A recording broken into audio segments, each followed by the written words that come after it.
There really is no such thing as a threshold.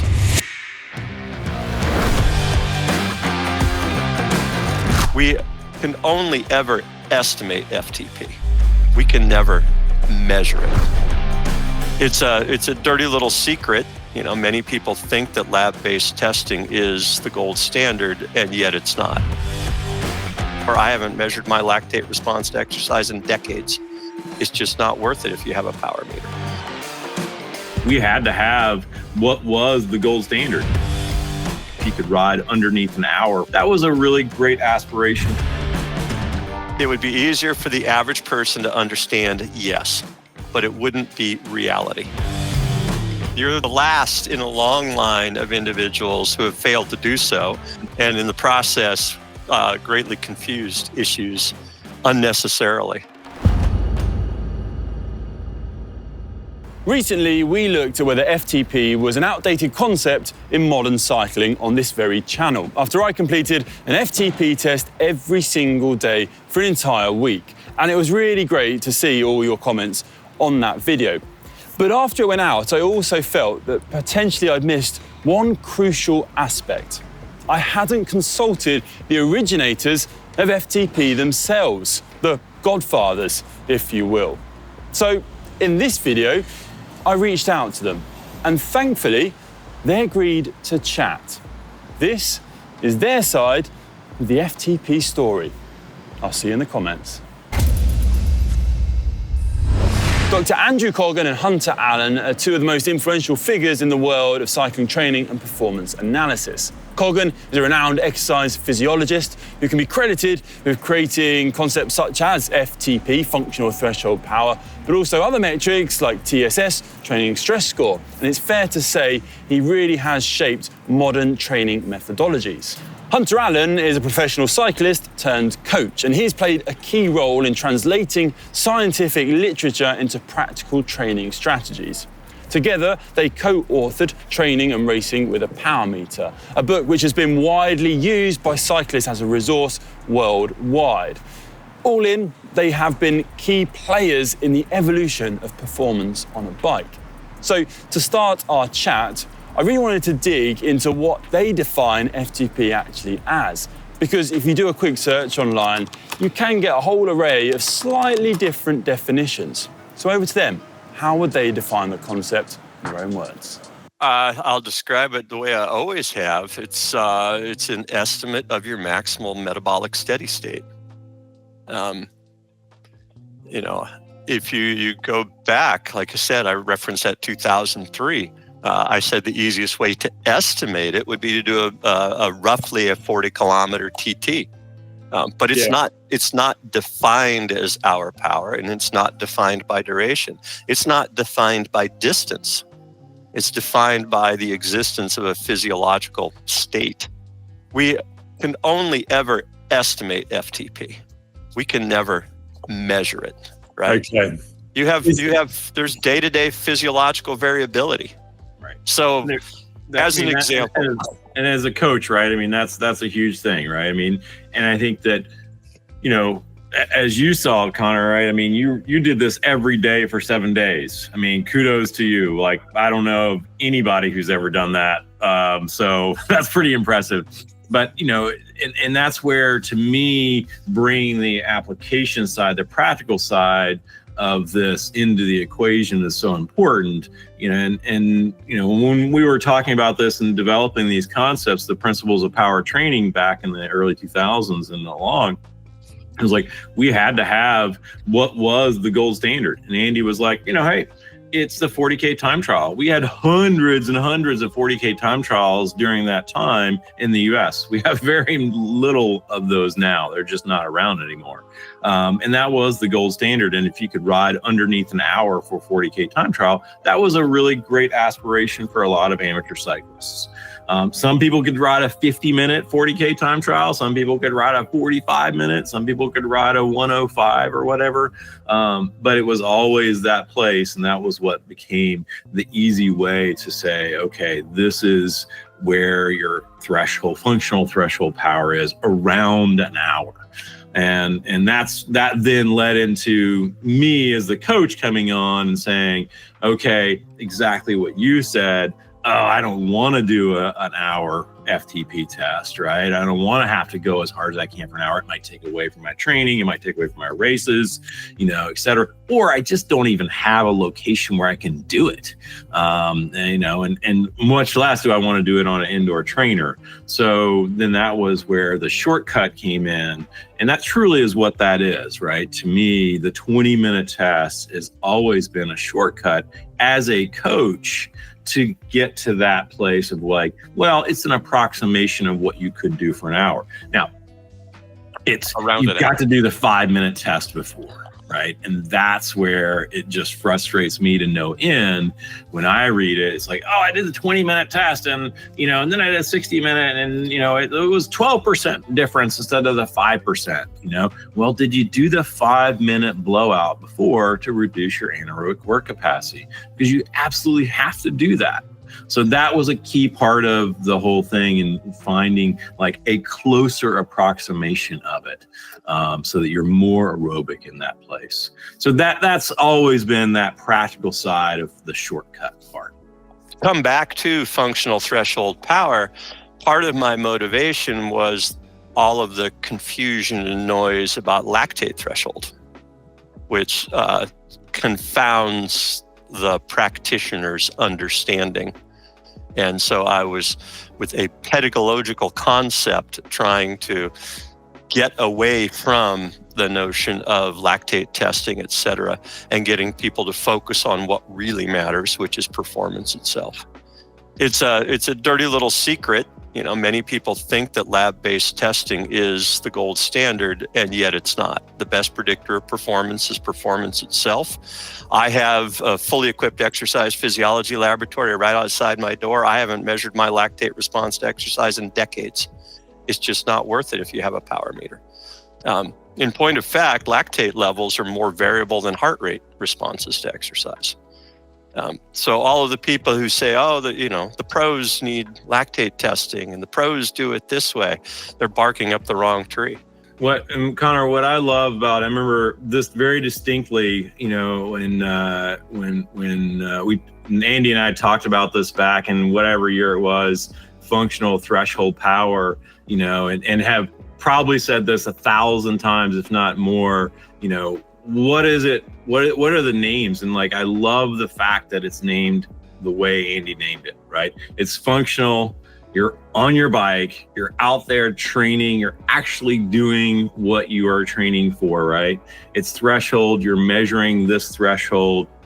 And what are you measuring? You're measuring power, right? You're not measuring oxygen consumption, you're not measuring lactate. To me, the three words perfectly define it. And I think that's something that a lot of people have lost and don't really understand how powerful to pun intended Yeah. in the words. And the funny part is, I cannot tell you the first time I used that as a term, functional threshold power. But related to that, if you go into the exercise physiology literature, there are, more than 20 criteria that have been proposed as ways of determining lactate threshold.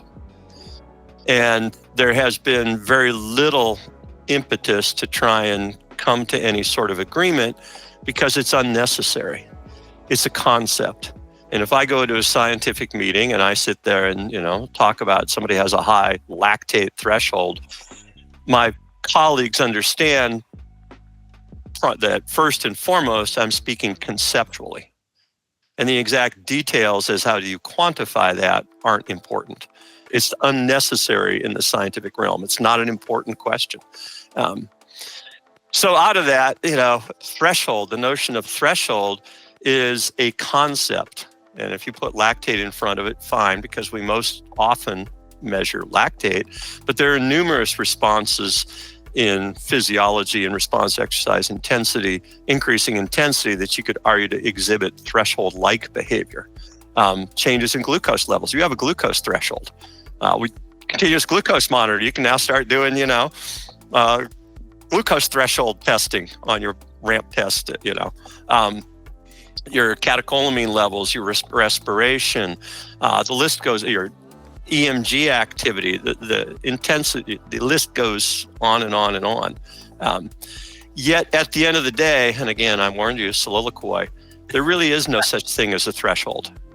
All physiological responses reside on a continuum. The increase in blood lactate, for example, with increasing exercise intensity is best described as an exponential continuous function, not as piecewise lines, a threshold. So throw away the idea that there's any threshold, much that there's LT1 and LT2, right? That's the reality. However, it is true that at up to some intensity, you can maintain a quasi-steady state, and above, some relatively narrow range of intensities, you clearly cannot maintain a quasi-steady state. You recognized this yourself, actually, during your test. You used words that I would have, and that is, you described it as being in control. The perception I have if I'm doing a 40K TT is that I am in control. And if I'm doing a 10-mile TT, I'm not. It's panic mode, right? So there is a psychological component to it that I would agree with your choice of words there, or a psychological response. In exercise physiology, when people say steady state exercise, typically they're meaning, something that can be sustained with a constant VO2 over time. But even if your oxygen uptake is constant over time, that doesn't mean your metabolic rate is constant over time, because we get more energy from the oxidation of carbohydrate than we do from fat. So there can be subtle changes in your actual metabolic rate, even if your VO2 is constant. And even if you instead express it in terms of absolute metabolic rate, which can be measured in watts, as well as your external power, you're still not in a true steady state, because your heart rate goes up over time. Your catecholamines will eventually go up. If you're not consuming carbohydrate, your glucose will go down. Your ventilation will drift upward, et cetera, et cetera, et cetera. So there is no such thing as an absolutely true steady state. Nonetheless, below a relatively narrow range of intensities, you can argue that there is a quasi-metabolic steady state. And above that relatively narrow range of intensities, clearly the wheels are rapidly falling off. Phosphocreatine levels are decreasing continuously, lactates accumulating continuously, et cetera, et cetera, et cetera. That narrow range of intensities, it could be as narrow as 5 watts. However, that's awfully complicated to think about. So as a mental convenience, we like to view it as an absolute threshold. All right. Many ways you can attack that. Muscle oxygenation is one, lactate is another. But the easiest way is just to look at power output, especially if you're interested in cycling and sports performance, because the best predictor of performance is performance itself. Functional threshold power. You see people sit there and go, it's not physiological, real, et cetera, et cetera. It's like nonsense. Functional threshold power existed long before I pinned a term on it. It exists. We all know it, right? I just put it into words, but we all know it, right? So look, FTP, quasi-steady state. And it's an estimate. And 1 hour is not arbitrary, because the scientific literature indicates that trained individuals can maintain a maximum quasi-metabolic steady state for 40 to 70 minutes, roughly. Yeah. There hasn't been a lot of research specifically looking at the duration, but key point here, the duration isn't critical. Hunter said around an hour, and that's when I was, doing timeout, because I wanted to emphasize the word around. There are people who get critical about the fact that it's not tied to a specific duration. Well, critical power, to bring that up, isn't tied to a specific duration either, but you don't see people complaining about that. We'll set that aside for a moment, but the fact of the matter is the exact duration doesn't matter. The slope of the exercise intensity duration relationship in that region is about 1 to 10. So a 10% variation in the duration only translates to about a 1% variation in the power.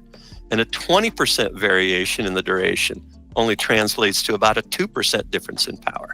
And yet your performance varies by 2% day to day, if you are very carefully standardizing conditions as we would in a research study. And in the field, it probably varies 5% day to day because, you don't always standardize conditions exactly. So I just, I have to laugh or tear my hair out or both when I see people saying, well, my FTP is 251.3 watts. It's like, you're just fooling yourself. Like, on the wattage list, we were always telling people, round to the nearest 5 watts. And if you want to be conservative, round down, not up, Do you think it would be easier to look at FTP as just that 1 hour? And like that's FTP, and then that is then the estimate. It would be easier for the average person to understand, yes, but it wouldn't be reality. Now, and I'm gonna quote Andy here, and I might not get your quote right, Andy, but this is the perfect time to use this quote. So correct me if I'm wrong. But Andy has said many times to me, Andy is a great teacher, as you can tell, and pounded concepts into me for 20 plus years now, which is I'm very thankful for. One of those things is that, FTP is your ticket to play the game. Your anaerobic ability is your ticket to win the game, right? So if your FTP is high enough, right, you can ride in the pro peloton, right? Doesn't mean you can win, but you can ride in there and you're not going to get drops in the pro peloton, right? If you're 5.5 watts per kilogram, you got a ticket to play the game, right? But if your anaerobic ability is high enough, right, then you have the ability to win the game, right? Okay, so now if let's say my FTP is 6.00 watts per kilogram, and there's 5 other dudes in the breakaway with me that are all 6 watts per kilogram, but my anaerobic ability, I can do, 780 watts for a minute, and I can do it over and over and over and over and over, right? I'm going to be the one who attacks, goes away, creates separation, and now I'm going to settle in, right? Or I'm going to attack on the short hill and get away, right, to win the race. Or I've got the sprint at the end to win the race. So that, to me, I think is a really important concept in terms of the relevancy, again, in terms of this tool of FTP. It helps you to know, are you in the ticket to play the game? And when we looked at, the different categories of racing here in the US, quite literally, you can see like, okay, the beginner racers, category 5, what they call them here in the US, their speed essentially is the average FTP in watts per kilogram of the riders. Then you bump up to category 4. Their watts per kilogram is the average watts per kilogram of the peloton of that group. And it's a little more, and it's a little more, and it's a little more. And so all of a sudden it's like, oh, it makes perfect sense. FTP is the ticket to play the game. And I think that's an excellent paraphrase, but to give credit where credit is due, I think it was Adam Meyerson, okay, who first described it that way. He said, your FTP determines the level at which you play it, and your sprint power determines how you play it. And of course, Adam was an excellent sprinter. Right.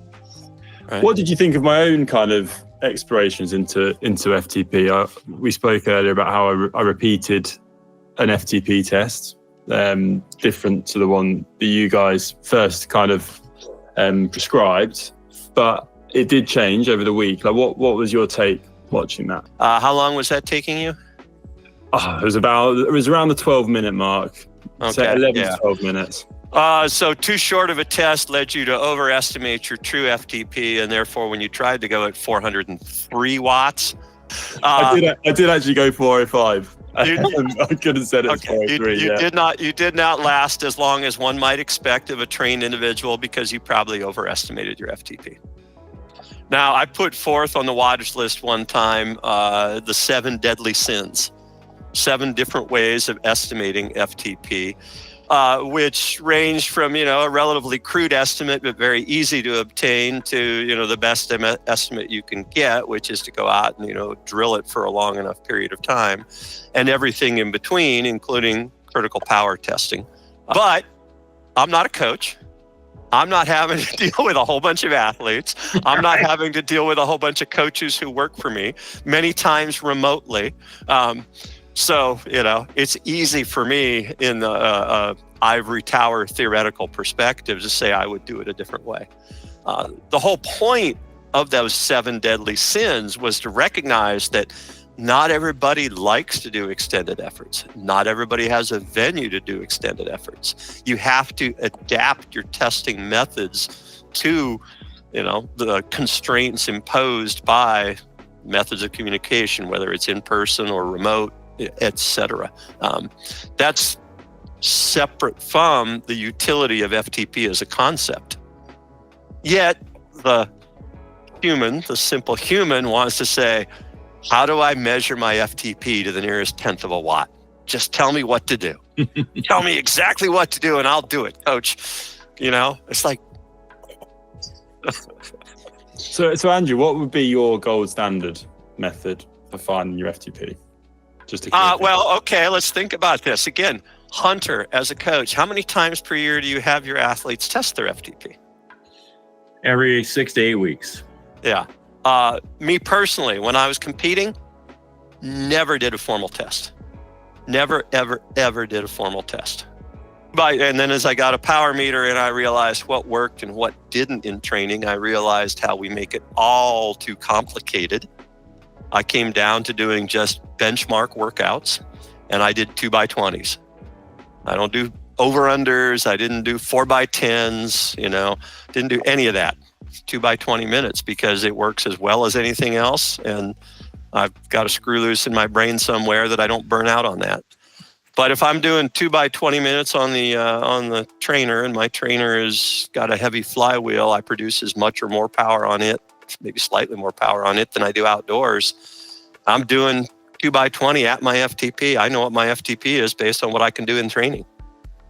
But I never did a formal test. So that's the experience. That's the what's the word? The wisdom of experience, right? Yeah. Right. Basically, you, Conor, right? Myself, Andy, a lot of people watching this. You've been training for a long period of time, right? You can go out and do a hard ride, right? And pretty much know where your FTP is because you've done it for so long, right?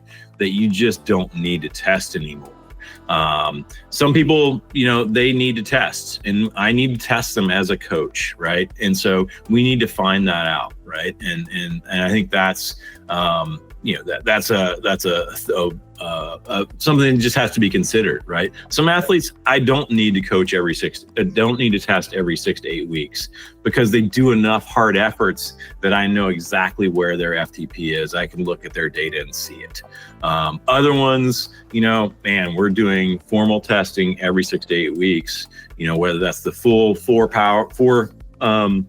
time durations of the power profile, or it's just a 5-minute blowout and the 20-minute effort.